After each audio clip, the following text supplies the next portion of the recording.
नमस्कार, मैं कीर्ति मंडूला और आप देख रहे हैं प्राइम टीवी। वक्त हो चला है पहाड़ समाचार का। विधानसभा सत्र खत्म होने के बाद नेता प्रतिपक्ष इंदिरा हृदयेश हल्द्वानी पहुंचे।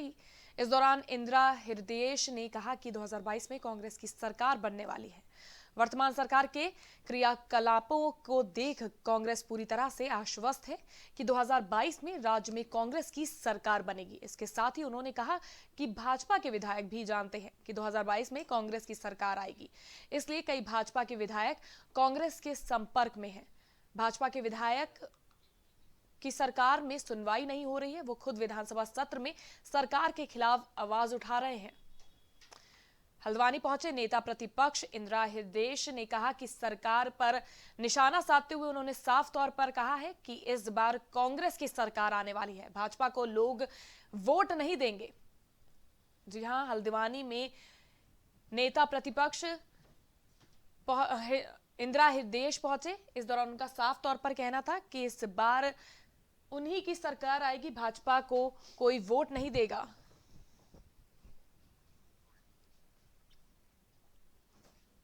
बातचीत बताई जाती है, वो प्राइवेट होती है, गोपनीय होती है, इशारे होते हैं।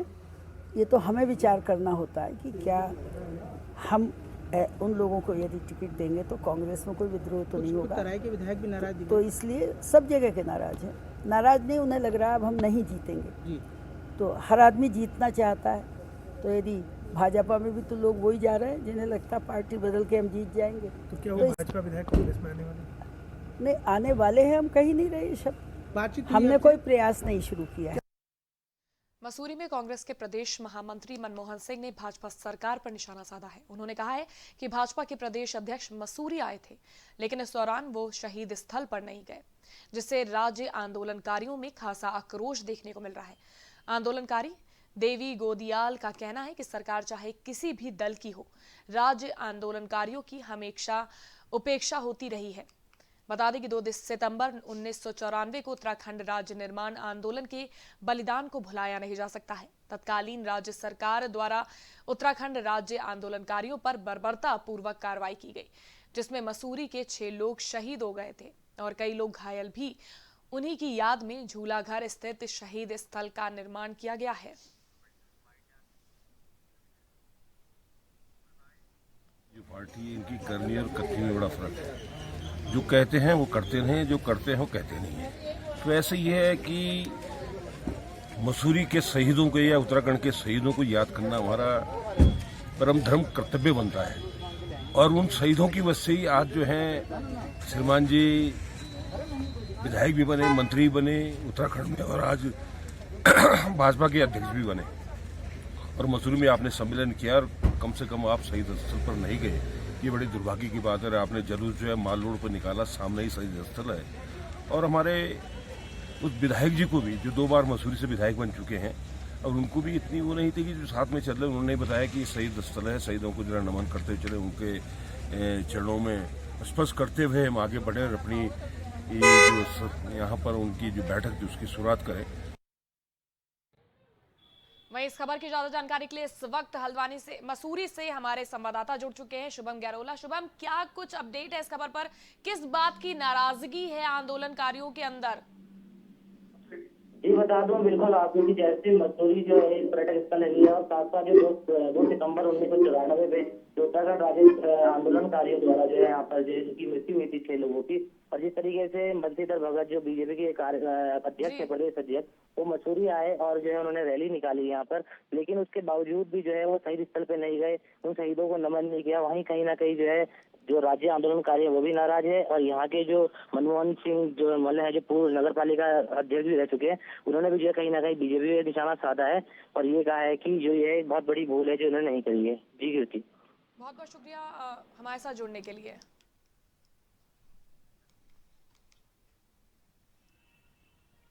रुड़की में गांव तक जाने वाली सभी सड़कों का हाल बेहद खराब है। स्थानीय लोगों का कहना है कि सड़कों के निर्माण के लिए कई बार पीडब्ल्यूडी अधिकारी को अवगत कराया गया, लेकिन 2 वर्ष बीत जाने के बाद भी आज तक इन सड़कों का निर्माण नहीं हो पाया है। इससे आक्रोशित स्थानीय लोगों ने भाजपा नेता अजय प्रताप सैनी के नेतृत्व में पीडब्ल्यूडी कार्यालय का घेराव किया।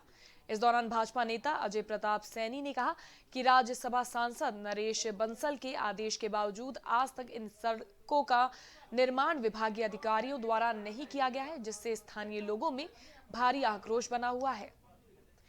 खराब सड़क से रुड़की के लोग काफी ज्यादा परेशान हैं, जिसके चलते उन्होंने PWD कार्यालय का घेराव किया।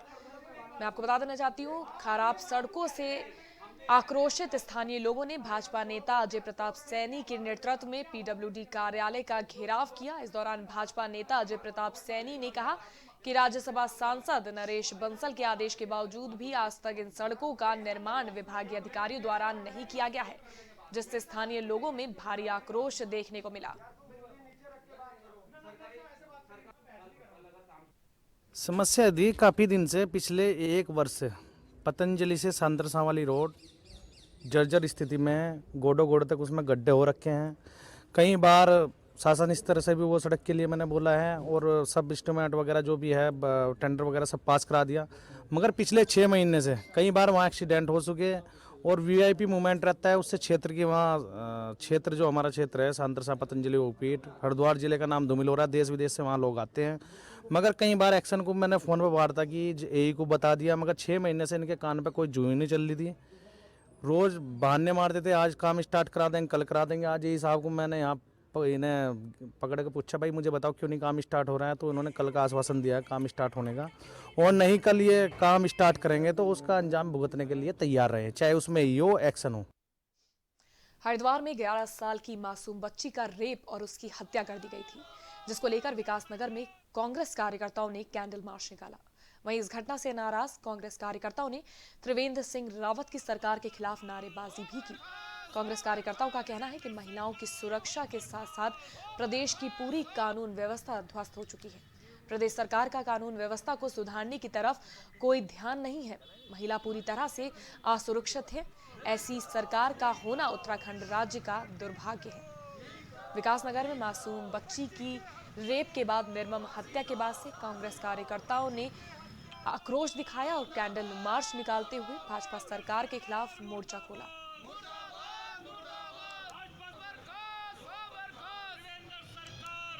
उस बेटी की याद में आज यहाँ पर हम सब कांग्रेस जनों ने कैंडल मार्च निकाला और मौन रखा।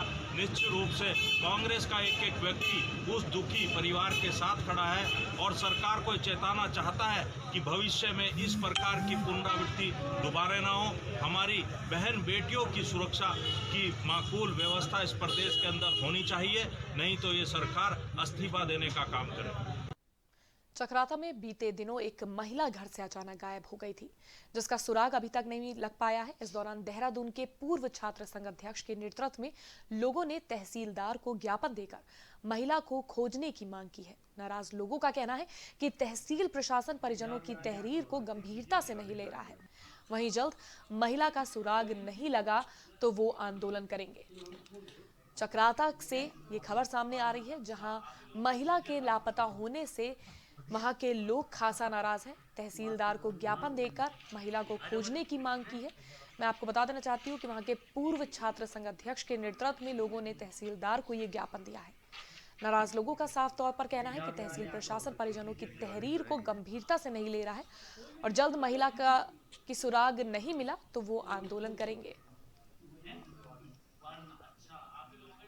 अनुसार बावल क्षेत्र की जो है ग्राम बिजनू की एक महिला 23 तारीख से गायब है और 23 के तारीख को उसके पति ने यहाँ सूचना दे दी थी और 24 तारीख को उसने लिखित में भी यहाँ पे सूचना दी, लेकिन अभी तक उस युवती के बारे में ये पता नहीं चला है कि वो कहाँ हैं या कहीं किस हालत में हैं। तो उसके परिवार वाले बेचारे बड़े परेशान हैं और वो काफ़ी लंबे समय से उसकी खोजबीन कर रहे हैं, लेकिन उन्हें कहीं अभी तक उनकी स्थिति के बारे में पता नहीं चला। और वो पटवारी से भी लगातार जानकारी लेना चाह रहे हैं, लेकिन पटवारी भी कोई जानकारी नहीं दे पा रहे, ना इसमें कोई खोजबीन हो रही है, ना कोई इसमें तहकीकात इस तरह से हो रही है। तो हम चाहते हैं कि जल्द जल्द उस महिला का पता लगाया जाए और इसमें त्वरित कार्रवाई हो। मंगलौर में शुगर मिल में ट्रैक्टर ट्रॉली को खड़ा करने को लेकर किसानों में विवाद हो गया। इस दौरान कुछ लोगों ने फायरिंग करना शुरू कर दिया। वहीं घटना की जानकारी मिलते ही पुलिस मौके पर पहुंची, जहां किसानों ने आरोपियों के खिलाफ कार्रवाई की मांग को लेकर एंट्री गेट बंद कर दिया। जो करीब 5 घंटे तक बंद रहा। प्रशासनिक और मिल अधिकारियों की वार्ता के बाद ये तय हुआ कि मिल प्रशासन आरोपियों के खिलाफ मुकदमा दर्ज करवाएगी, जिसके बाद नाराज किसान सहमत हुए और एंट्री गेट खोला। वहीं पूरी घटना सीसीटीवी कैमरे में कैद हो गई है, जिसके आधार पर आरोपियों की तलाश में पुलिस जुट गई है। किसानों के बीच विवाद हुआ।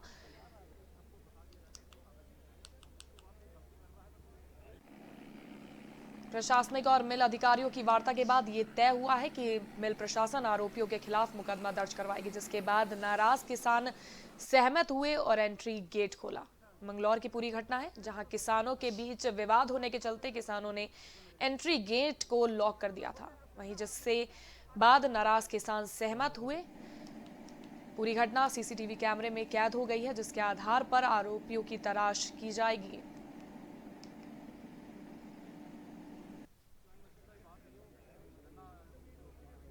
देखिए, 2 गांव का मामला है, लिबरली और थितकी। जो थितकी के कुछ किसान थे हमारे, जो मैं तो नहीं कहूँगा कि सामाजिक आदमी थे, क्योंकि इनके द्वारा यहाँ पर आके एक टाइप की फायरिंग की गई है, जो कि मैं तो नहीं मानता कि ये एक अच्छे किसान का काम है। कुछ शायद खुशी में की है उन्होंने या द्वेषवश की है, ये तो जांच पड़ताल में सामने आएगा। लेकिन जितने भी ऐसे किसान हैं जिनके द्वारा ऐसी चीजें की गई हैं, उनके खिलाफ चीनी मिल प्रबंधन द्वारा भी अभी तहरीर देकर इनके खिलाफ FIR अभी दर्ज कराई जाएगी। उत्तराखंड के कृषि मंत्री सुबोध उनियाल ने किसान आंदोलन को लेकर बड़ा बयान दिया है। उनका कहना है कि किसान आंदोलन धार्मिक उन्माद के साथ साथ कॉरपोरेट्स के इशारों पर हो रहा है, जो गरीब किसानों के फसल को कम दामों में खरीदने का खेल करते हैं। कृषि मंत्री ने साफ कहा कि किसान बिल को वापस लेने का सवाल ही नहीं उठता, क्योंकि ये किसानों की भलाई और उनकी आर्थिक आजादी के लिए है, ताकि किसानों को उनकी फसलों का उचित दाम मिल सके। लेकिन विपक्ष इस मामले में पूरी तरह से किसानों को गुमराह करने में लगा हुआ है। लेकिन देश के किसान समझदार हैं, वो चंद लोगों की बातों में नहीं आने वाले हैं। तो लोग, और खासकर जिस तरह से मैंने सुना कि धार्मिक तौर पर ग्रंथी लोगों को आंदोलन से जुड़ने की बात कर रहे हैं, तो इसमें बहुत स्पष्ट लगता है कि ये किसान आंदोलन न होकर ये कुछ कॉरपोरेट घराने ऐसे हैं जिनके हितों पर इन कानूनों के बनने से कुठाराघात हुआ है, जो पूरी तरह से किसान के उत्पाद पर जिनका कब्जा था उनसे कम औने पौने दाम में खरीद के जो एक्सपोर्ट का धंधा करते थे, ये उन लोगों की एक सुनियोजित साजिश है। और ये लोग किसान को भ्रमित करके कुछ तो अपने व्यापारिक जो हित हैं उनको बचाना चाहते हैं और कुछ अपनी राजनीतिक जमीन ढूंढना चाहते हैं।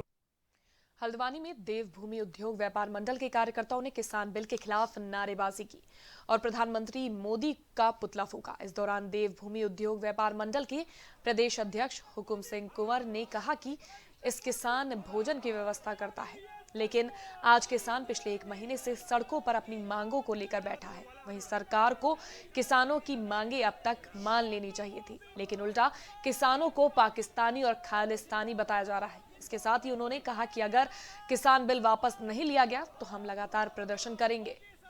किसान बिल के खिलाफ हल्द्वानी में प्रदर्शन किया गया। कार्यकर्ताओं ने पीएम मोदी का पुतला भी फूंका। उनकी मांगे हैं कि अगर किसान बिल वापस नहीं लिया गया तो वो लगातार प्रदर्शन जारी रखेंगे।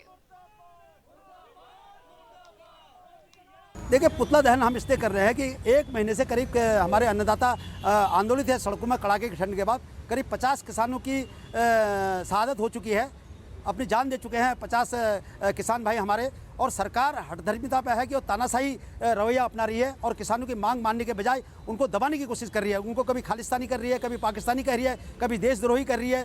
तो हम किसानों के समर्थन में आज यहाँ पर बैठे हैं, इसलिए हमने उनका पुतला जलाया है उन बिलों का। मसूरी में नए साल को लेकर पुलिस प्रशासन ने सतर्कता बढ़ा दी है। साथ ही कोरोना के प्रति पर्यटकों को जागरूक भी किया जा रहा है। इसके अलावा पुलिस प्रशासन कई होटलों में सघन अभियान भी चला रही है, जहां होटल व्यवसायियों से पर्यटकों की सुविधा को देखते हुए कोरोना के प्रति सावधानियां बरतने का आग्रह किया जा रहा है। पुलिस प्रशासन ने आदेश देते हुए कहा कि अगर कोई भी व्यक्ति लापरवाही बरतेगा तो उसके खिलाफ मुकदमा दर्ज कर सख्त कार्रवाई की जाएगी। आपको बता दें, मसूरी में नए वर्ष को लेकर पर्यटकों की आवाजाही काफी ज्यादा बढ़ रही है, जिसको लेकर प्रशासन अलर्ट मोड पर आ गया है। नए वर्ष को लेकर प्रशासन सघन चेकिंग अभियान चला रहा है, जिसके तहत वो होटलों में ये चेक कर रहे हैं कि क्या कोरोना प्रोटोकॉल्स को फॉलो किया जा रहा है या नहीं। जो भी पर्यटक वहां आए उन्हें किसी तरीका तरह की परेशानी का सामना न करना पड़े, इसके चलते मसूरी में प्रशासन अलर्ट मोड पर है और अपना नव वर्ष को लेकर अभियान चला रहा है, जिससे कोरोना में कोई भी तरह की लापरवाही नहीं बरती जाए, इसको लेकर वो सतर्क हैं। तो वहीं उनका साफ तौर पर कहना है कि अगर किसी ने भी लापरवाही बरती तो उनके खिलाफ मुकदमा दर्ज कर सख्त कार्रवाई की जाएगी। ये एसडीएम मसूरी महोदय के नेतृत्व में एक टीम बनाई गई है, जिसमें कोविड-19 के नियमों को हम फॉलो करवा रहे हैं। प्रत्येक होटल में जा के मास्क, सैनिटाइजर और ये थर्मल स्क्रीनिंग आदि के बारे में जो है इंस्ट्रक्शन जो पहले से आए हुए हैं इनको फॉलो करवा रहे हैं जी। और किस तरह दिशा निर्देश दे रहे हैं लोगों को? देखो, जो इंस्ट्रक्शन में जितने भी पॉइंट हैं, पॉइंट वाइज 20 पॉइंट बने हुए हैं, प्रत्येक पॉइंट वाइज इनको बताया जा रहा है और लोग उसको फॉलो कर रहे हैं। क्या इसमें जरूरी है कि कमरों में भी सैनिटाइजर, मास्क वगैरह सब होना चाहिए? हाँ, ये और स्मार्ट सिटी पोर्टल पे भी रजिस्ट्रेशन होना चाहिए? रजिस्ट्रेशन होना चाहिए और रजिस्ट्रेशन की कॉपी होटल जो है प्रत्येक गेस्ट से लेगा और प्रत्येक कमरे में 2-2 मास्क और सैनिटाइजर रहेगा। और नियम फॉलो नहीं करेंगे तो उसके खिलाफ किस तरह कार्रवाई होगी? उसके खिलाफ फिर कार्रवाई की जाएगी। पहाड़ समाचार में फिलहाल के लिए बस इतना ही। देश और दुनिया की तमाम खबरों के साथ फिर हाजिर होंगे।